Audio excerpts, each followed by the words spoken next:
আল্লাহ সবচেয়ে ভালোবাসেন কাকে?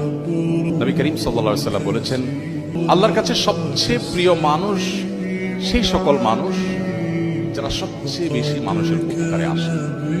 সবচেয়ে বেশি মানুষ উপকার যারা করে তারা আল্লাহর কাছে সবচেয়ে বেশি প্রিয়।